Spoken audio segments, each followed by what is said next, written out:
Combien d'heures t'as passé sur les réseaux à regarder des débats de politiciens qui ne changeront en rien à ta vie? Bah ouais mon frérot, au lieu d'investir ton temps dans un truc productif, tu choisis de le gaspiller dans l'espoir inexistant qu'un jour peut-être, je dis bien peut-être, un politicien tienne réellement sa parole.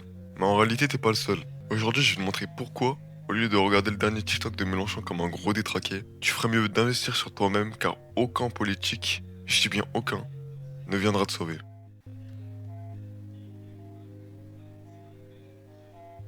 En vrai, comme tu le sais déjà, je vais pas te l'apprendre, les réseaux sociaux créent une dopamine qui rend dépendant. Donc en résumé, plus tu traînes sur TikTok, plus t'es accro. Les politiciens s'en servent pour te faire appartenir à un groupe politique dès le plus jeune âge. On peut citer parmi tant d'autres par exemple le patriotisme ou le wokisme. Je précise, c'est un exemple, il y en a plein d'autres.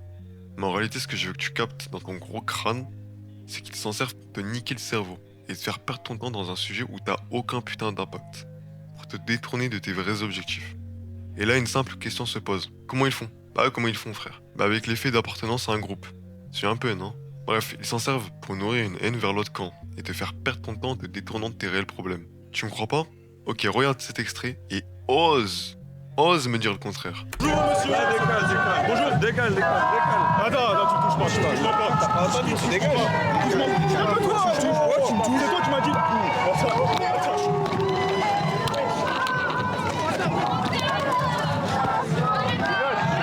Viens. Attends, tu touches pas. T'as pas entendu, tu dégages. Touche-moi. Calme-toi. C'est toi qui m'as dit. Calmez-vous. Viens. Faites pas, viens, petite salope. Viens là. Viens. Cassez-vous, dégage. Donnez un coup de tête, petite pute. Attends, viens.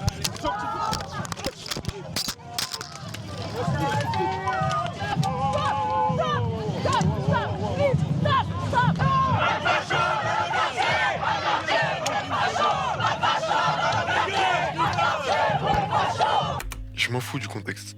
Je t'ai montré cet extrait dans l'unique but que tu prennes conscience que certaines personnes développent une réelle haine pour des personnes qui n'ont pas les mêmes idéologies qu'eux et inversement. Ça crée juste une perte de temps et nous détourne de nos réels rêves et objectifs que personnes ambitieuses comme toi ou moi peuvent avoir. Et c'est peut-être ça le réel danger.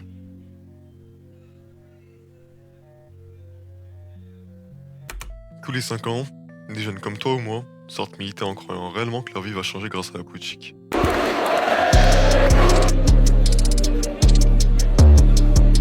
Le personnage est attrayant, donc on va voir ce qu'il nous dit. J'ai pas forcément lu son programme, mais dans ce qu'il raconte, on sent que par rapport à la sécurité, toutes ces mesures mises en place, c'est rassurant. C'est nos grands-parents, nos parents nous ont impliqués comment de la manière de vivre et grâce à lui on pourrait retrouver ça. La famille, la fierté d'être français, notamment le service militaire qui souhaiterait réinstaurer, apprendre certaines valeurs de la France, c'est vrai que ce serait formidable. C'est très manichéen de dire que le passé c'est mal et le futur c'est bien, vous savez. Moi quand j'entends beaucoup d'adultes dire c'était mieux avant, il faut les écouter aussi. Il faut les écouter. Moi quand j'entends beaucoup d'adultes me dire que avant ils se sentaient beaucoup mieux, avant ils étaient beaucoup plus en sécurité. Donc je pense que même si c'est pas un monde que j'ai vécu, j'ai eu des témoignages, on va dire, qui me donnent envie de vivre cette vie qu'ont vécu mes grands-parents et mes arrière-grands-parents. Pour moi, ces gens-là sont les plus gros trous du cul que j'ai vu de ma vie. Attends. Écoute-moi bien, je m'explique. Réfléchis 2 secondes, juste 2 secondes. T'as vu combien de politiciens tenir leurs promesses une fois élus? Parce que ouais, y en a aucun. Tu me crois pas? Il y a littéralement une vidéo complète qui démontre littéralement que 10 promesses du mandat de Macron n'ont pas été réalisées. C'est aberrant. Et en vrai, rien ne change au final. Bref, de mon point de vue, les jeunes qui militent pour des idéaux ou des convictions ont le même QI que des singes. Tout simplement car ils mènent un combat où ils n'ont aucun putain d'impact. Une élection, un candidat qui fait un tout petit score à une élection, dans le scrutin classique, on peut changer les équilibres, changer qui est au second tour et donc peut-être changer le résultat du second tour. En 2002, on a tous le souvenir de cette élection qui a marqué beaucoup de personnes. C'est la première fois que l'extrême droite arrive au second tour. Et dans les analyses politiques qui ont été faites après, beaucoup d'observateurs ont dit peut-être qu'en fait, s'il n'y avait pas eu une division des voix à gauche et des des candidatures à gauche, par exemple avec la candidature de Christiane Taubira, avec aussi d'autres candidatures qui s'étaient ajoutées, celle des Verts notamment, etc. Et qui étaient des toutes petites candidatures qui ont fait quelques pourcentages de points d'opinion. Et ben en fait on aurait eu Jospin au second tour et Jospin au jugement majoritaire remportait cette élection. Il était le favori de l'élection, il était le candidat le plus consensuel. Donc on voit bien que dans le scrutin actuel, il y a un problème qui fait que on ne prend pas en compte les opinions des personnes dans leur globalité. Et donc, en fait, en ne demandant que l'avis sur une personne, on va biaiser finalement le résultat et la prise en compte des opinions. Alors je vais te dire une chose. Au lieu de perdre ton temps dans des causes où tu n'auras aucun impact, investis-le dans le seul domaine où tu auras un impact. Ta vie. Ta propre vie. Bah frérot, je sais que c'est con, mais c'est logique. Et si je te dis ça, c'est pas pour rien. C'est pas pour te faire la morale. C'est pas pour que tu culpabilises. C'est pour que tu comprennes que l'illusion que les politiques te donnent en disant pouvoir soi-disant te sauver, elle est voulue pour que tu te détournes de tes réels objectifs. La réalité, c'est que personne ne viendra te sauver. Personne ne réalisera tes rêves à ta place. Je dis bien personne.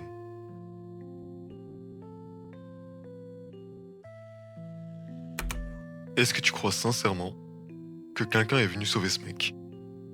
Non, y a personne. Et tu sais pourquoi? Parce que tout le monde s'en battait les couilles de lui. Et c'est pareil pour toi. Tout le monde s'en bat les couilles de toi. Je sais, ça fait peut-être mal de l'entendre, mais c'est putain de réel. Et tu sais quoi, je t'en veux pas. Parce qu'en France, on nous inculque, dès le plus jeune âge, que l'égoïsme, c'est mal. Que si t'es égoïste, t'es directement une personne horrible. Et je te dis pas d'être un enculé, mais de penser à ta vie avant celle d'un autre. Est-ce que tu crois que ces mecs-là, ont voulu sauver le monde avant de penser à eux-mêmes? Bah non, frérot. Donc putain, s'il te plaît, arrête de voir ce temps passer. Arrête. Vraiment, je dis ça pour toi. Juste mets-toi à bosser dans n'importe quel domaine qui sera bénéfique pour ta vie. Et la vérité, c'est pas ma vie. Je m'en bats les couilles. Je veux simplement que dans ta tête, tu te poses une question. Tu préfères miser sur la promesse d'un politicien pour changer ta vie ou miser sur toi-même? Moi, je pense que la réponse, elle est vite répondue. Bref, si tu rêves de cette vie, alors arrête de rêver éternellement de la vie d'un autre et fais de cette vie la tienne.